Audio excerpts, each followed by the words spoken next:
Shalom, selamat pagi. Sudah siap untuk Natal semua? Amin, puji Tuhan. Natal itu ada kuasa, percaya enggak saudaraku? Hari ini kita tahu kalau tidak ada perang di Israel, ada banyak orang pergi untuk melawat Israel karena mereka percaya di Jerusalem dan juga di Bethlehem, di Nazareth, kota-kota itu adalah tempat yang sangat spesial dari segi sejarah kelahiran Tuhan Yesus. Dan juga mereka percaya kalau mereka membuat pertukaran janji pernikahan sekali lagi di Kanaan, jadi mereka rasa ada kuasa di sana. Kenapa pula kita tidak percaya ada kuasa di dalam Natal itu? Ada seorang suami istri yang sudah lama menikah tapi mereka sudah ada krisis. Mereka pergi ke Yerusalem untuk lawatan dan kiranya mereka dijamah karena itu kota yang dipercayai sebagai kota yang suci. Sampai di sana istri sakit dan istri selepas beberapa hari istri meninggal.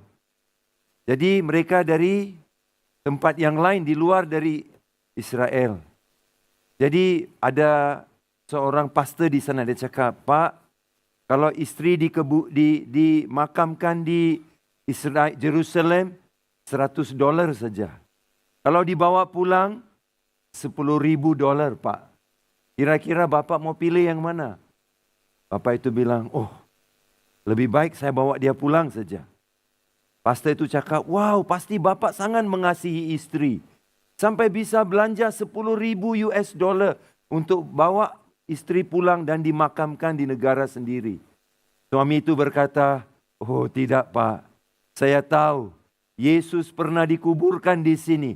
Tapi di hari ketiga dia bangkit. Saya tidak mau istri saya juga bangkit. Aduh jahatnya saudaraku. Punya suami macam itu. Ada yang belum tangkap saya punya joke itu. Mungkin terlalu awal pagi belum kau mengerti. Ingatkah Yesus bangkit? Dia tidak mau istri dia juga bangkit di Yerusalem kalau dikubur di sana. Biarlah dimakamkan di negara sendiri supaya tidak ada kebangkitan. Aduh saudara. Baru pelan-pelan orang sudah, oh gitu Pak Pastor, paham. Kalau kita percaya kota-kota itu di Israel ada power, ada kuasa. Kenapa kita tidak percaya Natal itu ada kuasa daripada Allah? Tapi kuasanya itu gimana saudara? Oh saya tahu 25 tanggal 25 ada cuti. Jadi kita holiday. Jadi apakah Natal sekadar satu hari di dalam kalender saudara? Atau Natal itu berkuasa dalam hidup saudara? Musim apakah ini? Itulah judul khotbah saya. Musim apakah ini? Adakah yang musim untuk berpesta? Adakah yang musim untuk berliburan? Musim untuk cuti-cuti? Musim untuk saudara saling berkunjungan? Musim untuk saudara menerima memberi kado? Saya suka lebih menerima lah, memberi itu mahal kan? Jadi ada orang bilang, itu kan musim Natal itu. Musim untuk berbelanja. Musim untuk saudaraku happy-happy. Tetapi sebenarnya apakah musim ini? Apakah di dalam musim ini ada kuasa anak Tuhan semua? Supaya kita tidak hanya merayakan Natal secara sesuatu rutinitas agamawi. Tetapi suatu kuasa. Ketika kita mengerti musim itu di dalam Natal. Saudara, adakah ya musim untuk berpesta? Atau untuk mengerti musim bekalan Allah buat saudara dan saya. Hari ini saya ditugaskan untuk membawa kebenaran ini di dalam pemikiran kalian semua. Bahwa kalau orang percaya di Nazareth, di Bethlehem, orang melawat tempat itu. Di Jerusalem, mereka melawat karena mereka percaya ada kuasa di kota-kota ini. Kenapa tidak percaya? Natal yang saudara rayakan.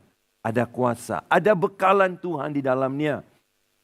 Ada dua firman yang saya pakai untuk hari ini. Galatia pasal 4 ayat 4 dan 5. Oke, saya bacakan ayat 4. Tetapi setelah genap waktunya, maka Allah mengutus anaknya yang lahir dari seorang perempuan dan takluk kepada hukum Taurat. Ia diutus untuk menebus mereka yang takluk kepada hukum Taurat, supaya kita diterima menjadi anak. Firman ini bukan firman Natal.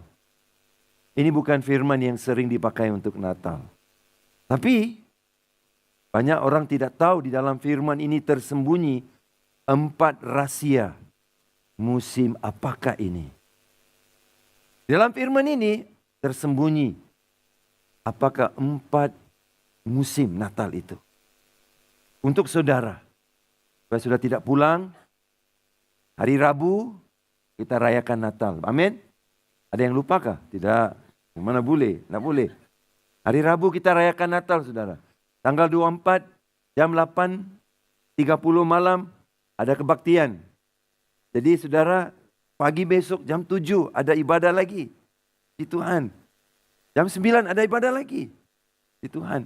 Jam 11 bahasa Inggris. Yang tidak bisa bangun awal, saudara bahasa Inggris juga bisa. Oke. Nah, kita bersiap. Karena kita percaya saudara menemukan musim yang Allah kerjakan dalam hidup saudara. Oke, saudara mengerjakan musim itu. Oke, saya tunjukkan apakah 4 musim yang menjadi kuasa dalam hidup saudara. Tetapi setelah genap waktunya, 1. Maka Allah mengutus anaknya, 2. Yang lahir dari seorang perempuan, 3. Dan takluk kepada hukum Taurat, 4. Ia diutus untuk menebus mereka yang takluk kepada hukum Taurat, supaya kita diterima menjadi anak. Ini bukan khotbah Natal, teks firman yang sering dipakai untuk Natal, tapi ada koneksi. Kenapa? Paulus dalam Galatia mengajar kematangan Kristen. Dulu dalam Taurat, sekarang menjadi orang yang hidup dalam kasih karunia. Dulu ketika Taurat kita seperti abdi. Tapi di dalam kasih karunia kita menjadi anak di dalam Tuhan. Jadi ketika Paulus mengkabarkan proses pertumbuhan orang Kristen daripada abdi dosa kepada anak yang hidup dalam kemenangan, dia menggunakan ungkapan Taurat yang mengikat kita dan kasih karunia yang memerdekakan kita menjadi anak di dalam Tuhan.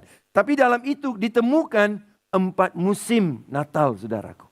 Yang kalau kita melihat, apakah 4 musim Natal itu yang menjadi berkat? Genap waktunya berarti musim untuk mempercayai waktu Tuhan dalam hidup saudara. Mungkin hari ini ada yang sedang krisis karena waktu yang saudara harapkan dan kejadian perkara yang saudara harapkan seperti tidak ada suatu koneksi. Saudara kecewa. Ayo, saudara bisa dipulihkan waktu ini. Kedua, Allah mengutus anaknya. Ini adalah musim pengharapan. Karena ketika kita tidak ada harapan, Allah mengutus anaknya. Jadi ini musim pengharapan. Ketiga, lahir dari seorang perempuan. Ini adalah musim ketika Allah membawa perkataan ini ataupun firman ini. Dia mempersiapkan untuk penggenapan nubuatan yang profetik. Yang keempat, apakah musim yang keempat daripada ayat ini, ungkapan ini?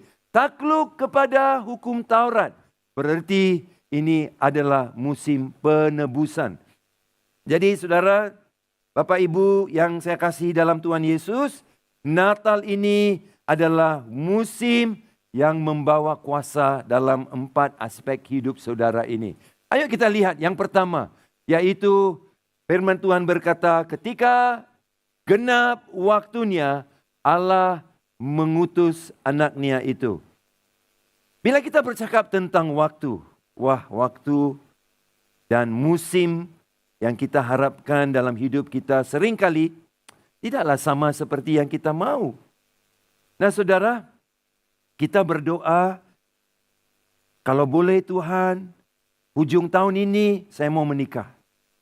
Kalau boleh saya mau bernikah ujung tahun. Tetapi sudah 15 ujung tahun sudah berlalu. masih single lagi.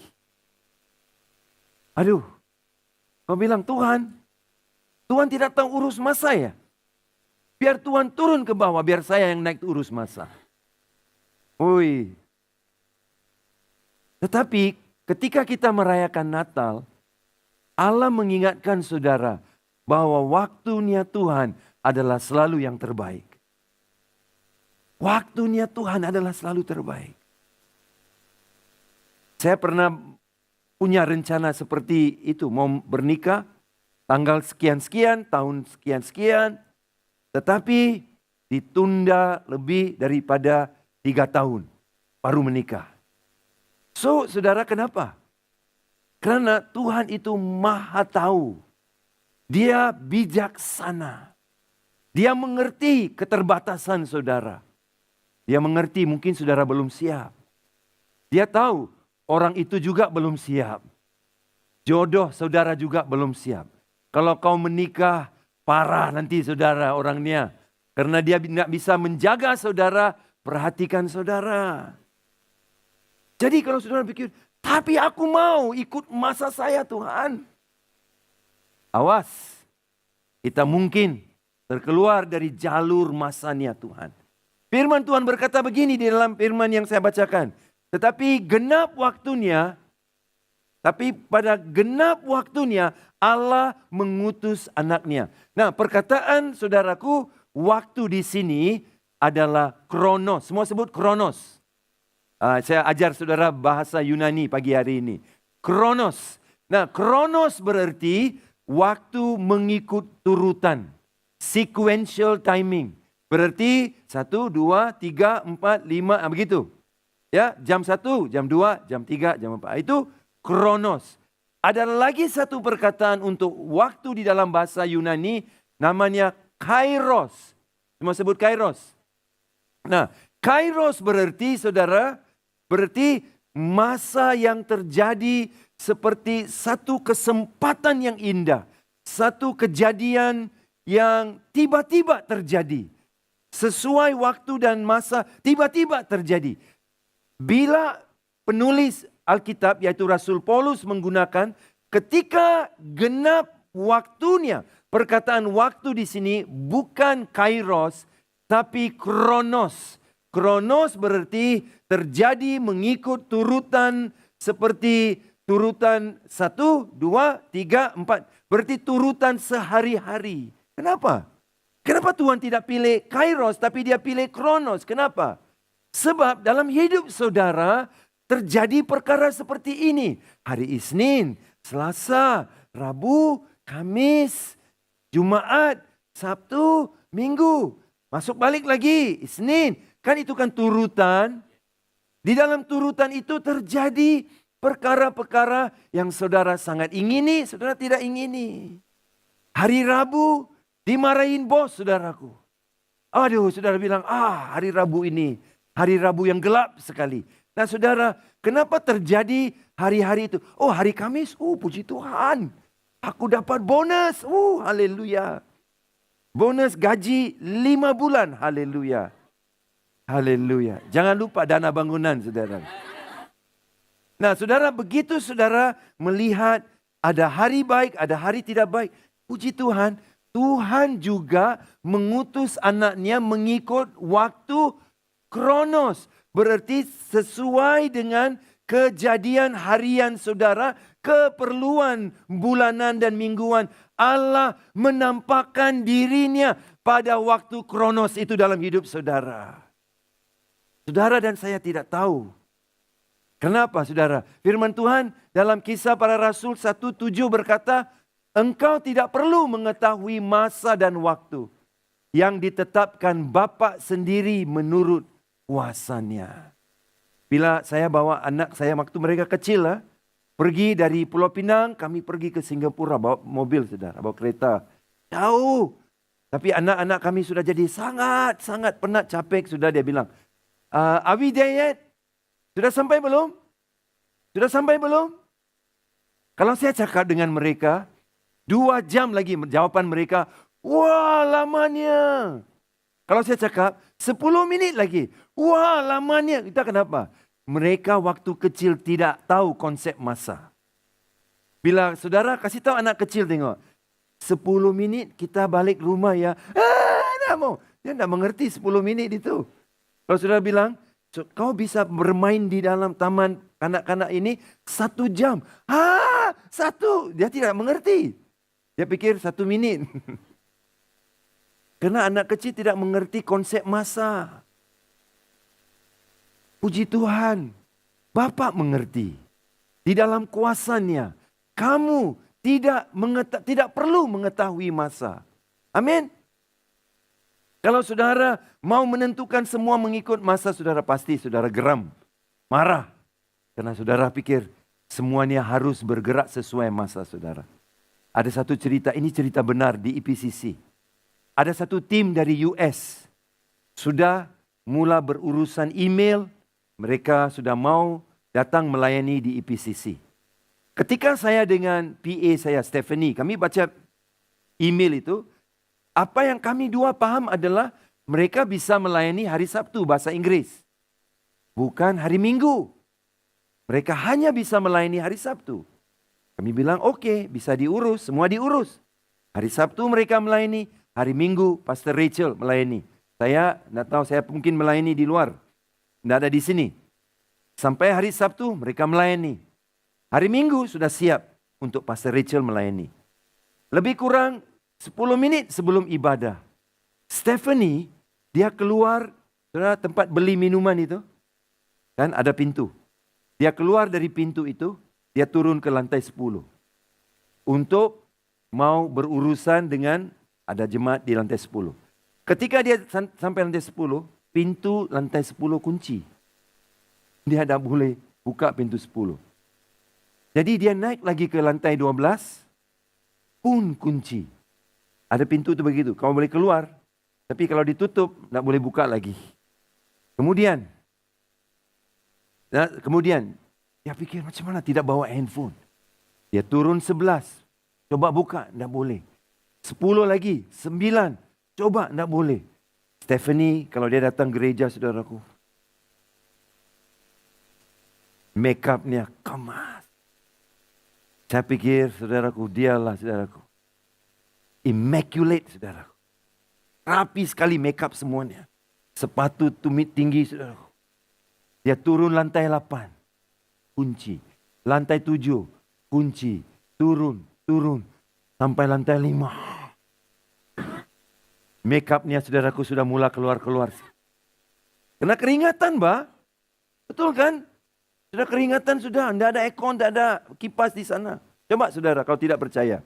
Saya kunci saudara di lantai 12, turun. Turun. Pintu yang terbuka adalah di lantai 1G, itu tempat lift. Baru buka. Dia datang saudaraku, dia keluar, dia sampai di tempat lift. Di sana ada sekumpulan orang putih semua.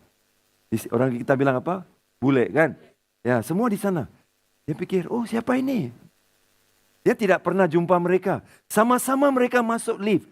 Sambil berbicara, mereka cakap, oh puji Tuhan kami melayani semalam luar biasa. Dan we are looking forward for Sunday morning. Kami mau melayani dan sangat bersemangat mau melayani. Stephanie pikir, bukankah mereka hanya melayani hari Sabtu? Macam mana mereka ada di sini? Dia pikir, kami salah baca email. Dan dia pun tiba-tiba bila lift sedang naik, Stephanie bilang, oh welcome, we are happy also. Dia bilang, ayo Pak. Dia kasih kosong semua kerusi, mari duduk di depan. Dia cakap dengan Pastor Rachel, kau tidak khotbah hari ini. Ada tamu hari Sabtu sudah kembali. Baru mereka sadar, oh hari Minggu pun mereka melayani. Saudara tahukah, waktunya Stephanie tersangkut di pintu lantai 10, naik balik lantai 12, turun balik lantai 10, turun, sampai lantai 1 dan buka. Dan mereka berdiri di sana, sama-sama masuk dalam lift, ngobrol-ngobrol baru mengerti. Oh ini pengkhotbah hari ini, puji Tuhan. Tepat waktunya Allah membenarkan Stephanie terkunci di luar. Amin. Ada amin saudara? Saudara percaya waktu Tuhan adalah waktu yang terbaik. Bukan mengikut waktu saya. Biar waktu saya lah Tuhan.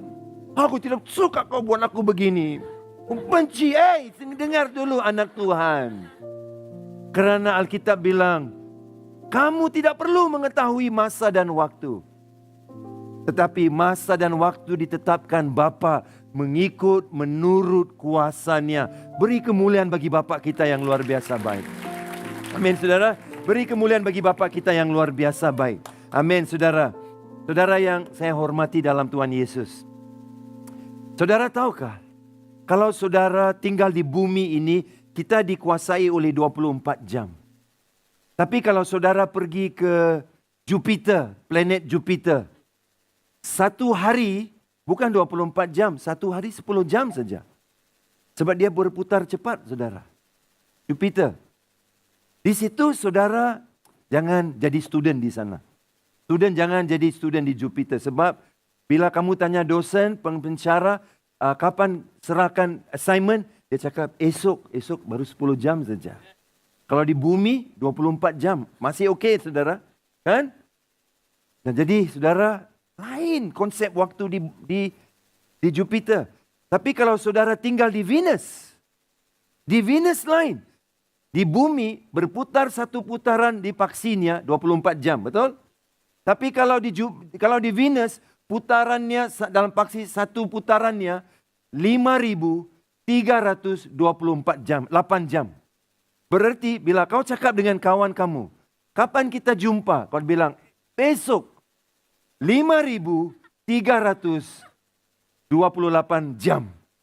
Di dalam Jupiter lah tempat paling sesuai untuk para mahasiswa saudara. Kerana saudaraku, kalau diberi urusan untuk kuliah, wow 5.000 saudaraku. Jam saudara ada. Tapi di Jupiter lah orang yang mau menikah itu parah sekali. Karena bila tanya dengan you punya boyfriend, sayang, kapan kita menikah? Dan kalau boyfriend kau cakap, tahun depan sayang, mati kau. Satu hari 5.320 jam. Itu kau darab dengan 1 tahun. Kau menunggu beribu-ribu juta jam. Coba lihat konsep masa di Venus, konsep masa di Jupiter, konsep masa di bumi berbeda. Syukur kau tidak tinggal di dalam Jupiter saudara, Venus saudara. Karena berbeda. Tapi kita di dalam bumi kita pakai 24 jam. Kita dikongkong oleh 24 jam. Tapi puji Tuhan bila firman ini berkata, Bapa sendiri menentukan menurut kuasanya, Tuhan hidup di luar waktu. Tuhan hidup di luar masa. Masa tidak kontrol Tuhan. Amin. Supaya dia bisa menjaga dan mengurus hidup saudara. Saya mau berdoa untuk saudara saat ini. Siapa di sini begitu marah dengan Tuhan? Karena waktu kamu dengan waktu Tuhan tak sama. Dan saudara rasa geram, benci. Kamu bilang, kalau Tuhan tidak tahu urus masa. Tuhan turun, biar saya naik dan saya urus masa. Saudaraku, hikmat Tuhan jauh berbeda dari hikmat kita. Dia Bapa yang baik, saudara. Kalau saudara seperti Stephanie terkunci begitu. Di detik dia terkunci, pasti marah. Pasti marah. Kalau dia tidak terkunci, IPCC malu. Karena ada tamu. Bukan 1 orang, 11 orang. Dari US. Tidak diperhatikan. Tapi Bapak sembunyikan dia di dalam tangga itu dari lantai 10 turun sampai ke bawah. Supaya ditemukan dengan hamba-hambanya yang datang dari jauh. Kalau waktu Tuhan, kita tidak mengerti. Kita berserah kepada kemampuan Tuhan. Kita berserah kepada hikmat Tuhan. Karena waktu Tuhan selalu terbaik, saudara. Mari siapa di sini rasa sangat marah, benci dan tidak mau percaya Tuhan lagi. Saya mau berdoa buat saudara. Supaya Natal ini, musim yang saudara alami adalah musim penggenapan waktu terbaik Allah buat saudara. Mari kita berdoa bersama. Bapa baik yang berkuasa di surga, kami tidak perlu mengerti tentang penggenapan waktu. Tetapi kami berserah pagi hari ini kepada kuasa Bapa yang bisa mengawal waktu dalam hidup kami. Berkatilah umat-Mu Tuhan, yang sudah kecewa mungkin, yang sudah marah, karena penggenapan rencana kami tidak mengikut waktunya Tuhan. Dalam saat ini Bapa kami di surga, rangkullah anak-anak-Mu supaya mereka mengerti bahwa Bapa selalu baik. Bapa selalu baik. Bapa tidak pernah lupa mengasihi umat-Nya. Dan masa digenggam, waktu itu digenggam di tangan-Mu supaya semuanya terbaik buat Tuhan. Di dalam nama Yesus saya berdoa. Amin. Amin. Yang kedua saudara, kita lihat apakah musim yang kedua dalam Natal ini. Ia adalah musim pengharapan. Musim pengharapan kenapa saudara? Allah mengutus anaknya. Tepat pada waktunya, apa yang Allah buat? Dia mengutus anaknya. Tepat waktunya. Dia mengutus anaknya. Mengutus anak bukan untuk menghakimi, malah untuk menyelamatkan. Amin. Malah dia datang bukan untuk dihakimi, tapi untuk diselamatkan. Tapi saudara, banyak orang tengok ayat ini dan bilang, alah, salib itukah pengharapan? Salib itu ngeri Pak. Salib itu berlumuran darah karena anak diutus untuk mati. Tapi sudah jangan lupa, 1 Korintus 1:18 berkata begini. Firman Tuhan berkata bahwa pengkabaran salib itu adalah kebodohan bagi orang binasa. Tetapi kebijaksanaan bagi kita yang diselamatkan. Allah sering menggunakan sesuatu yang kira-kira rupa macam bodoh. Disitulah hikmat Allah ditonjolkan. Sebab itu dalam 1 Korintus pasal 1 ayat 20 Allah berkata bahwa dia akan musnahkan kebijaksanaan dunia. Salib adalah kebodohan bagi dunia. Tapi bagi Allah itu adalah pengharapan. Jangan kau pikir saudaraku, cara urus kau, cara pikir kau adalah cara jalan keluar dalam hidup saudara. Jangan kita pakai kekuatan, mengandalkan kekuatan sendiri. Coba lihat Allah. Seperti salib itu kebodohan, tapi itulah hikmat kuasa Allah. Amin. Itulah kuasa Allah. It's the power of God. Natal mengumumkan kuasa Allah dalam hidup saudara. Ingat, jangan saudara pikir saudara pandai dan bisa urus sendiri.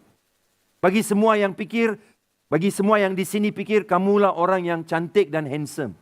Dan sering menarik perhatian. Dengar sini ya. Sering menarik perhatian. Dengar sini. Beruk dan monyet juga menarik perhatian.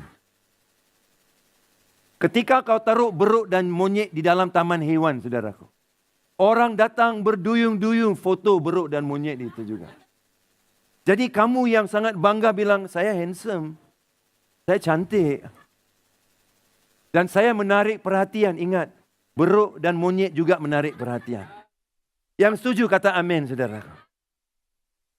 Saudaraku, tidak peduli berapa kuat, berapa gagah perkasa saudara pun hari ini, berapa banyak muscle pun, ketika saudara meninggal, ada orang yang akan mengangkat saudaraku keranda saudara. Amin. Jadi jangan kita sangat berbangga, haruslah saudara kita merendahkan diri.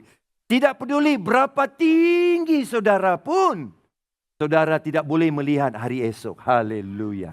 Ada amin? Jangan pikir aku tinggi, aku boleh melihat jauh-jauh.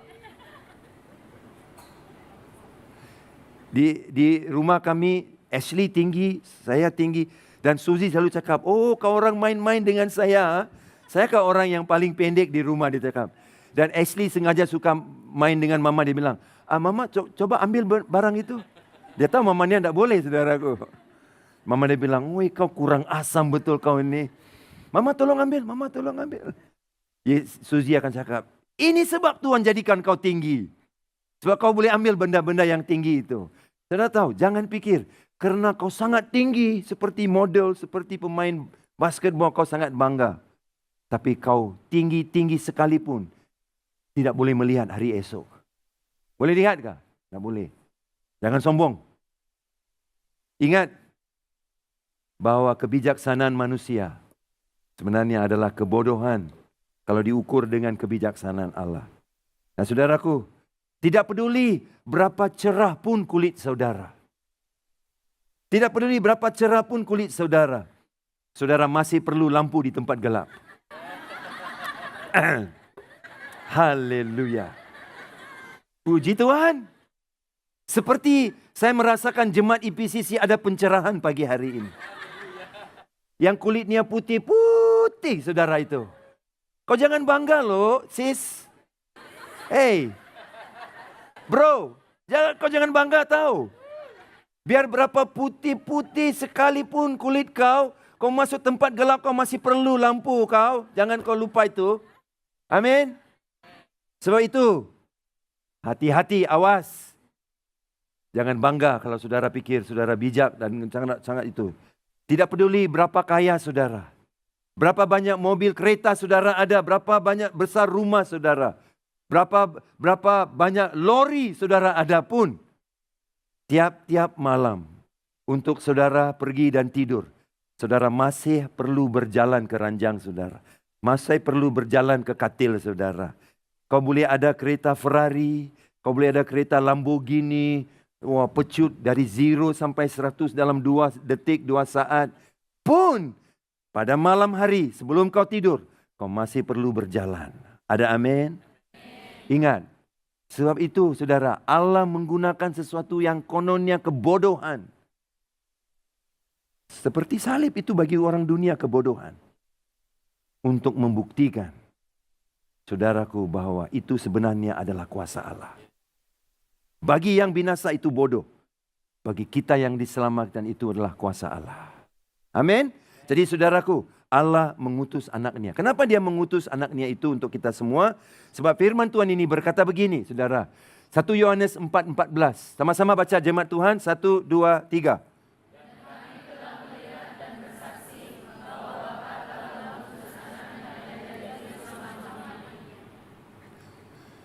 Dan kami telah melihat dan bersaksi bahwa Bapa telah mengutus anaknya menjadi juru selamat dunia. Ada seorang yang tidak kenal Tuhan. Dengan nada suara yang kecewa dia berkata begini. Saya mengharapkan Tuhan akan bertemu dengan saya di separuh jalan. Dia bercakap begitu. I was hoping God will meet me halfway. Saya mengharapkan Tuhan akan menemukan saya separuh jalan. Kononnya pola pemikiran orang itu adalah dia ambil satu langkah, Allah akan mengambil satu langkah. Dia ambil 2 langkah, Allah akan mengambil 2 langkah untuk menerima dia dan selamatkan dia. Tetapi tiba-tiba pastor itu yang mendengar keluhan orang ini menjawab dia. Pastor itu berkata, oh tidak. Tuhan tidak akan menemukan kamu separuh jalan. Padahal Tuhan tidak pernah hanya ambil 10 langkah dan kamu ambil 2 langkah lagi. Tidak.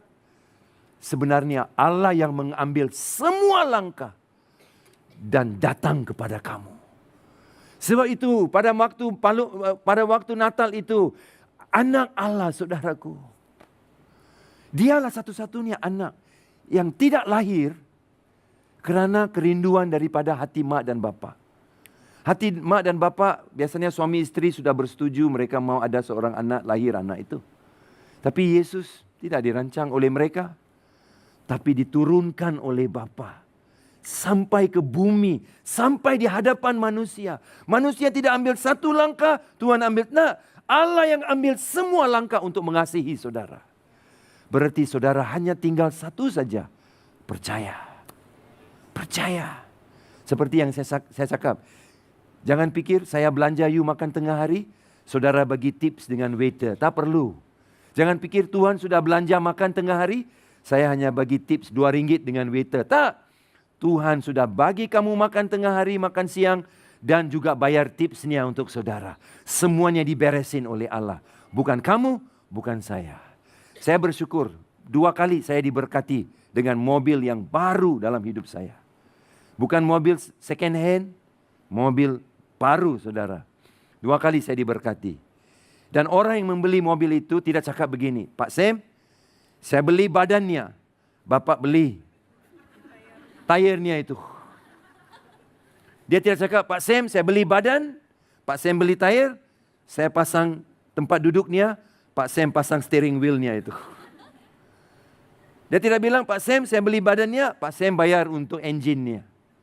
Nah, dia beli semua saudara. Dilunaskan semuanya. Hanya tinggal saya masuk dalam mobil itu dan on engine saudaraku. Dan bawa keluar daripada showroom saudaraku. Pakai kacamata hitam saudaraku. Buka itu cermin, taruh tangan di luar. Itu saja tinggal. Tinggal menikmati saja. Tidak perlu diberi badan. Tempat duduknya dipasang saudaraku. Habis itu steering wheelnya dipasang. AC-nya dipasang oleh orangnya. Semuanya ada. Ada amin saudara. Dengar sini. Jangan cuba usaha untuk menolong Tuhan. Dialah juru selamat datang dan memberi semua buat saudara. Dia tidak ambil satu langkah, you ambil satu. Tuhan bilang, macam Tuhan itu jual mahal loh saudara. Ambil satu langkah. Oke, aku ambil satu langkah. Dia ambil semua langkah. Itu bukti dia kasih sama kamu. Dia tidak perlu datang. Tapi dia datang. Bukan untuk menghakimi saudara. Tetapi untuk mengasihi saudara. Satu lagi firman. Saya mau berdoa untuk saudara selepas firman ini. Bukan habis khotbah sudah. Saya mau berdoa poin demi poin. Yohanes 3:17. Sama-sama kita baca. 1, 2, 3.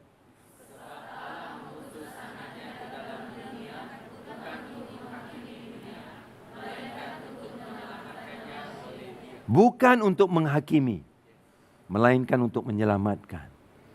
So, siapa di sini rasa terkutuk? Karena selama ini kau sudah hidup dalam dosa. Selama ini kau sudah lari dari Tuhan. Tak perlu lari, dia tidak marah dengan kamu. Malah dia bapa yang baik seperti anak yang sesat dalam Lukas 15. Kau tahukah bapa menunggu dan selalu tengok-tengok dari jendela. Anakku sudah pulang.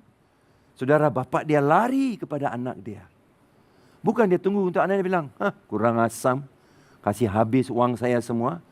Sudah rasakanlah itu kau. Laparlah sekarang. Sekali. Kau pikir dia macam bapak? No. Bapak lari. Itu dia. Dia lari. Dia lari merangkul anaknya. Dengar sini, kamu yang sudah jauh dari Tuhan. Jangan lari lagi. Natal adalah musim pengharapan bahwa Bapak mengutus anaknya. Kenapa kau mau lari lagi? Cukuplah saudara. Kembali kepada kasih dan rangkulannya. Karena dia sedang berlari untuk kamu. Sungguh pun kau begini. Aku tidak layak. Aku tak boleh. Aku tak mau. Sebab aku pasti akan jatuh. Dia tahu you akan pasti jatuh. Namun dia tidak pernah menyerah kalah untuk mempercayai kau punya masa depan dan pengharapan luar biasa dalam Yesus. Amin saudaraku. Mari saya mau berdoa untuk saudara yang sudah jauh dari Tuhan. Yang hati kamu sudah tertutup. Yang jiwa kamu sudah tertutup pada saat ini.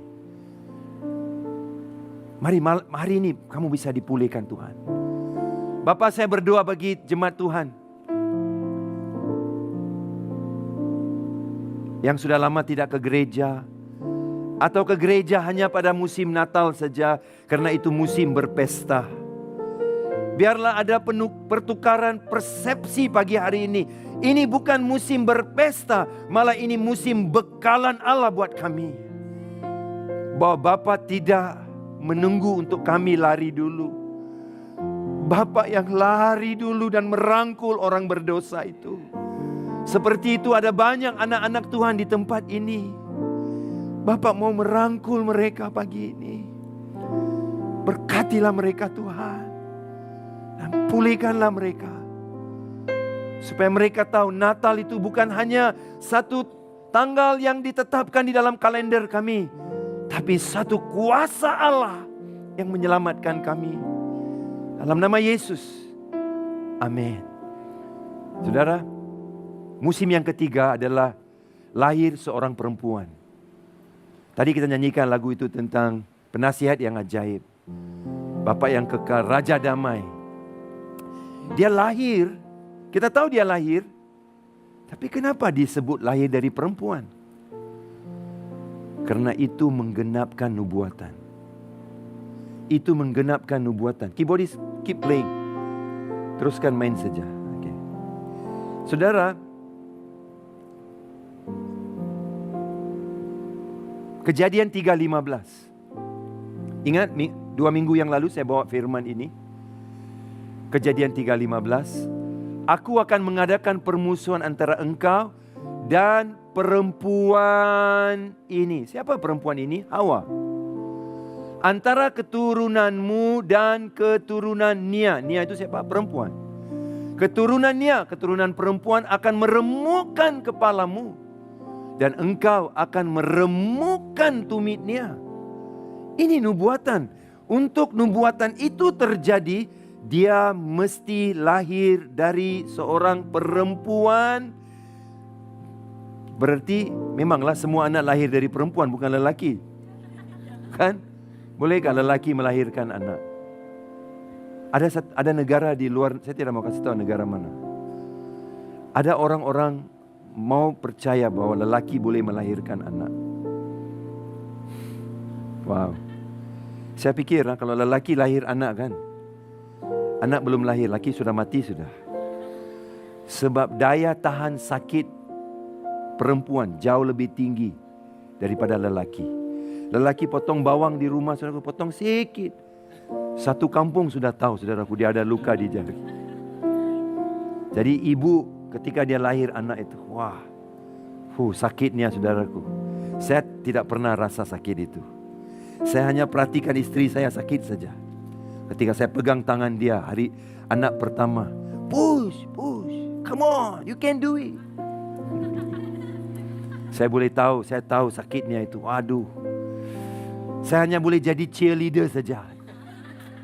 Bisa dong, bisa, come on. Sampai istri saya cakap, diam kamu. Ya betul, kena marah juga. Saya bilang, it's okay. Berbanding dengan kesakitan yang dia lalui, apalah perasaan kecewa dengan marah itu, it's okay. Kan? Sebab itu Yesus mesti lahir perempuan. Alkitab bilang, dan keturunannya akan meremukkan kepalamu dan engkau akan meremukkan. Dalam bahasa Inggris dia sebut macam ini. Benihnya akan meremukkan kepalamu, iblis. Dan benihmu akan meremukkan tumitnya. Mana perempuan ada benih? Perempuan ada telur saja. Mana ada benih? Benih itu adalah sperma lelaki. Kenapa dia sebut benih? The seed of the woman.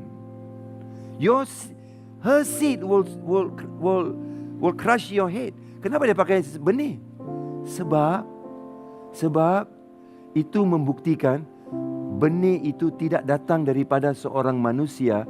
Benih itu yang melahirkan Yesus datang daripada Roh Kudus yang memungkinkan Maria menjadi mengandung. Haleluya. Telah dinubuatkan dalam ayat ini apa yang akan berlaku ketika dia lahir.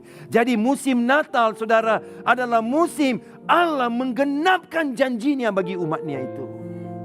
Hai saudara yang saya kasihi, kau lupa sama janji Tuhan.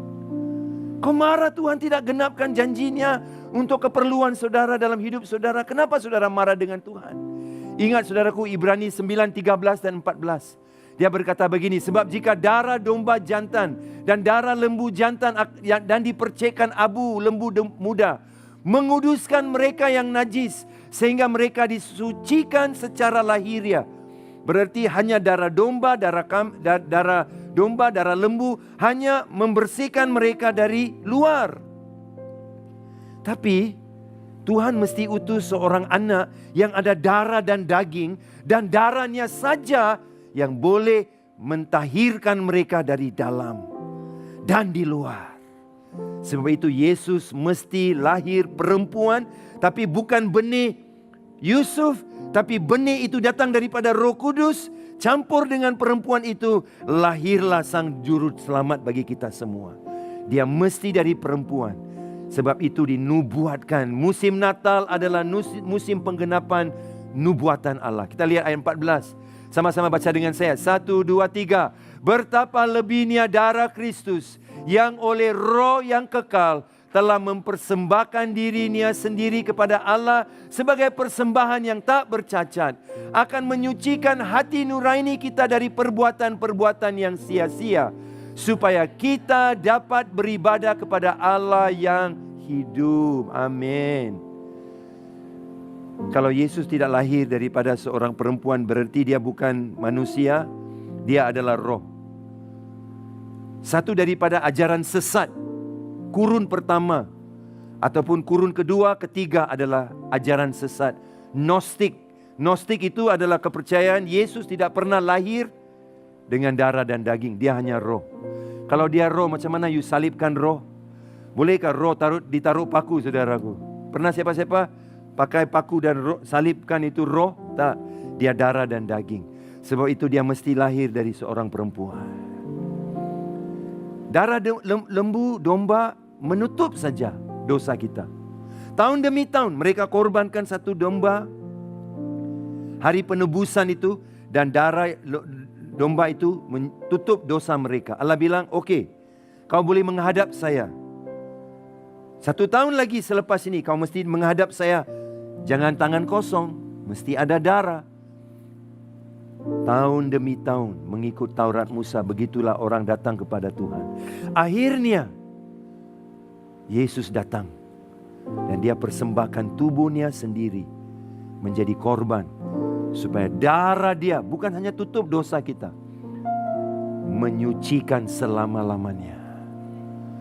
Supaya bila kamu berdiri depan Tuhan, hati nuraini kamu tidak tuduh kamu. Semalam apa kau buat? Semalam tengok movie sampai jam 3 pagi. Itu dia. Main game sampai pukul berapa? 5 pagi. Sekarang sudah miring-miring sudah kau ini. Sudah macam ini, sudah keliling dunia sudah kau ni. Hati nuraini sudah ada suara yang menusuk kamu. Oh, tahun lalu kau jatuh cinta. Dalam cinta itu kau sudah terlanjur. Kau tidak layak berdiri di depan Tuhan. Jangan pikir dengan persembahan kau tadi itu kau boleh tutup dosa kau itu. Kau bukan anak darah lagi. Jangan kau berlagak macam anak darah. Ada suara itu. Dengar sini.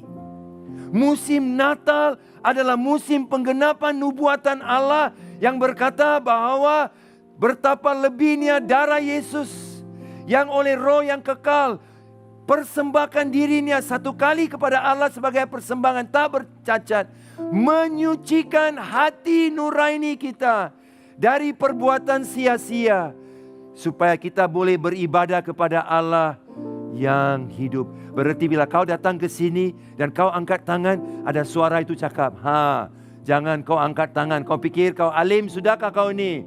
Kudus konon, kudis bah kau ni. Begitu.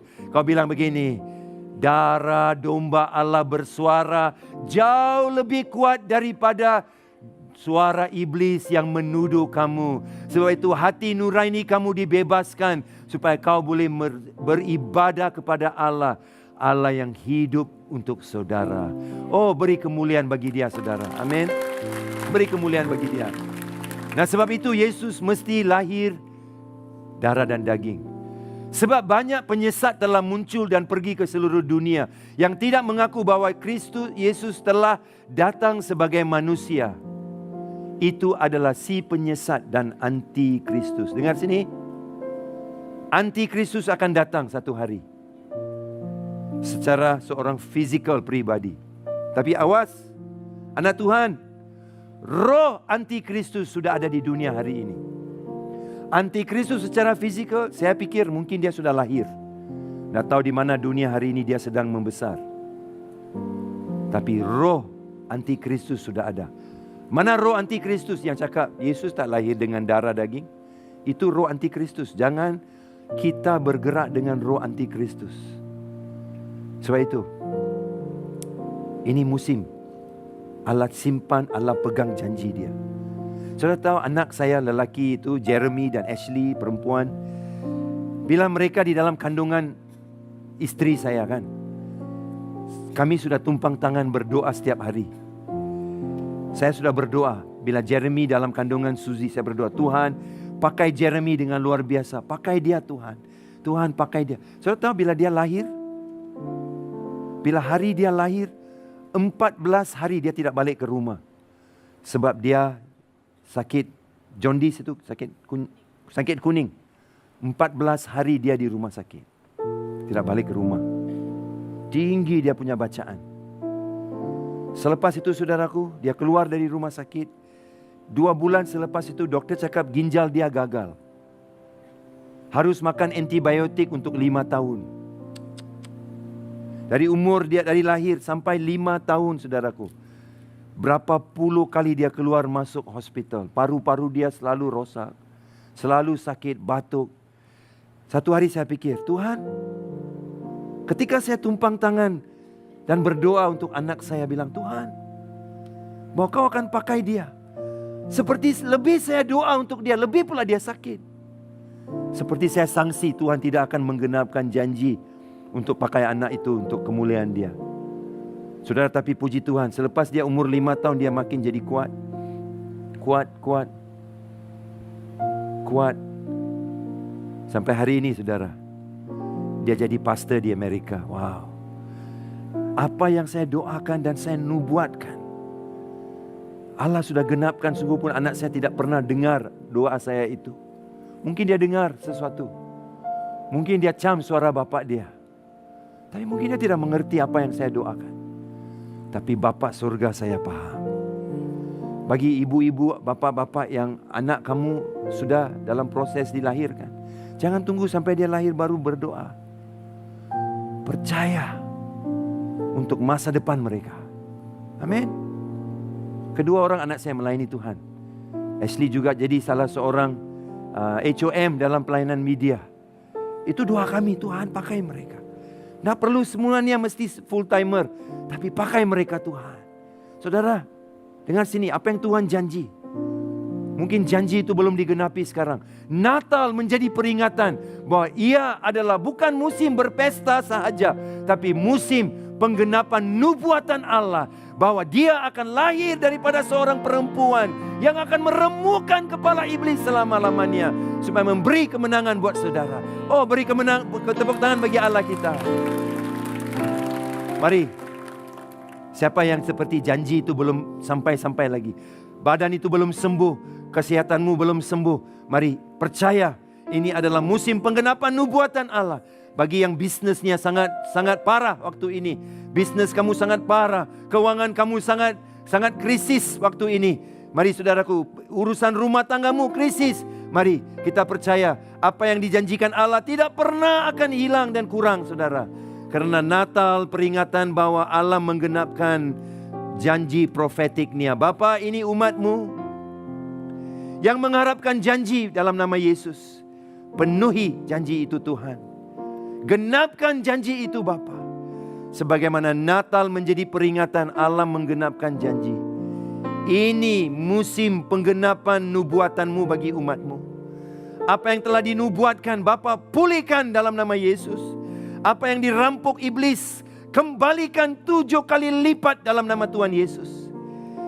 Uang dan kesehatan dan ekonomi yang hilang, kembalikan Bapa 30, 60, 100 kali lipat buat umatmu. Saat ini juga dalam nama Yesus saya doakan. Berkati mereka Bapa. Yang percaya katakan amin, amin. Musim yang terakhir dalam Natal adalah musim penebusan. Dia takluk kepada hukum Taurat. Hari ke-8 Yesus disunat. Ingat? Lukas 2:22. Dia disunat hari ke-8. Sebab kenapa hari ke-8? Karena waktu itulah apapun luka yang ada dalam badan anak cepat sembuh. Cepat sembuh. Sebab itu mereka sunat hari ke-8. Kenapa dia mesti disunat? Dia menjadi anak perjanjian. Hari ini kita ada sunat, saudaraku. Semua pria sudah keringatan sudah. Dah tahu apa jawaban Pastor Sam. Perlukah pria disunat karena Yesus disunat? Itu perjanjian lama. Mereka bersunat untuk menjadi anak perjanjian. Macam mana kita jadi anak perjanjian? Ketika hati kita disunat. Bukan kulit kemaluan yang disunat, tapi hati kita disunat. Ketika kita percaya, kita menjadi umat perjanjian Allah. Amin. Tapi kenapa Yesus mesti lahir di bawah hukum Taurat? Oh saudara, inilah kabar terbaik untuk saudara semua. Sebab di atas hidup kita semua ada tuntutan. Tuntutan Taurat Allah yang sangat tinggi. Saudara tidak boleh genapkan semuanya. Siapa di sini minggu ini 10 Taurat sudah semuanya digenapi? Pasti gagal. Kau tidak boleh cakap apa 9 sudah 9. Satu saja gagal. Kau gagal satu, gagal semua sayang. Amin. Gagal satu, gagal semua. Tidak ada satu orang pun di sini yang bisa berdiri di hadapan Taurat sempurna. Setelah dia disunat, dia dibaptis, betul? Kenapa dia dibaptis? Yohanes tengok dia bilang, Pak, aku yang harus dibaptis oleh engkau. Kau kan juru selamat dunia. Tapi Yesus cakap, Yohanes tengok Yesus sebagai orang yang lebih senior dalam rohani. Yesus tidak tengok senior kah? Tidak. Dia tidak tengok seperti itu. Tapi dia cakap begini, aku mesti menggenapi semua tuntutan Taurat. Semua tuntutan kebenaran Allah. Baptiskan aku. Matius 5:17 mengatakan begini. Yesus pegang semua tuntutan Taurat sempurna. Tidak ada satu pun yang dilepaskan. Dia simpan semua total 100%. Sebab itu dia adalah domba yang tidak ada cacat celah. Yang siap dikorbankan. Kenapa? Dia mesti dikorbankan. Sebab kamu dan saya gagal pegang Taurat itu. Puji Tuhan, Allah hantar seorang yang lahir di bawah hukum Taurat. Dan hidup sempurna di bawah hukum itu. Supaya bila kita gagal. Sekali lagi, bila kita gagal. Bukan kalau saya gagal. Bila you gagal. Bagi tahu kiri kananmu. Bila you gagal. Bukan kalau. Bukan kalau. Bila you gagal. Kita ada juru selamat yang sudah sempurna pegang semua Taurat. Kita masih boleh diterima Allah sempurna oleh juru selamat ini yang lahir di bawah Taurat. Supaya kita juga diselamatkan daripada tuntutan Taurat yang sangat tinggi dan kudus itu. Amin saudara. Nah dengar sini saudaraku, Roma 3:23. Semua orang telah berdosa. Siapa belum berdosa? Kamu adalah malaikat yang sesat di bumi. Kamu makhluk halus yang sudah sesat. Mohon Pak Malaikat, tinggalkanlah kami. Kami orang berdosa. Nah, semua sudah berdosa. Jadi apa yang terjadi? Karena semua orang yang hidup dari pekerjaan hukum Taurat berada di bawah kutuk. Kenapa kutuk? Kenapa kita dikutuk? Sebab bila kita tidak boleh hidup sesuai dengan tuntutan Taurat, kita gagal karena kita semua sudah berdosa. Kita sudah dikutuk. Puji Tuhan, Alkitab berkata, sebab ada tertulis, terkutuklah semua orang yang tidak setia melakukan segala sesuatu yang tertulis dalam kitab hukum Taurat.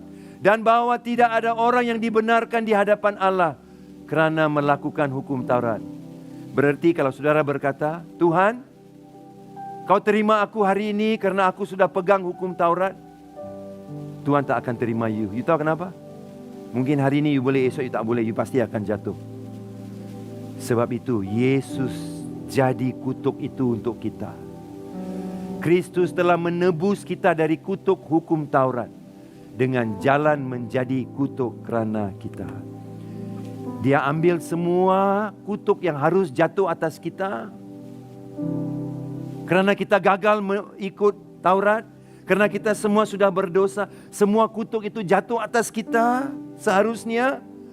Tapi puji Tuhan, Yesus mengganti tempat kita. Dan dia naik di kayu salib.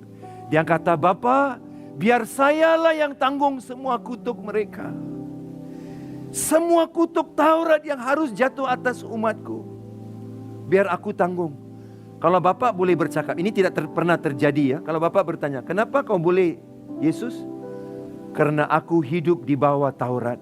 Aku lahir di bawah Taurat. Aku menggenapkan semua tuntutan Taurat. Tidak satu Taurat pun yang gagal.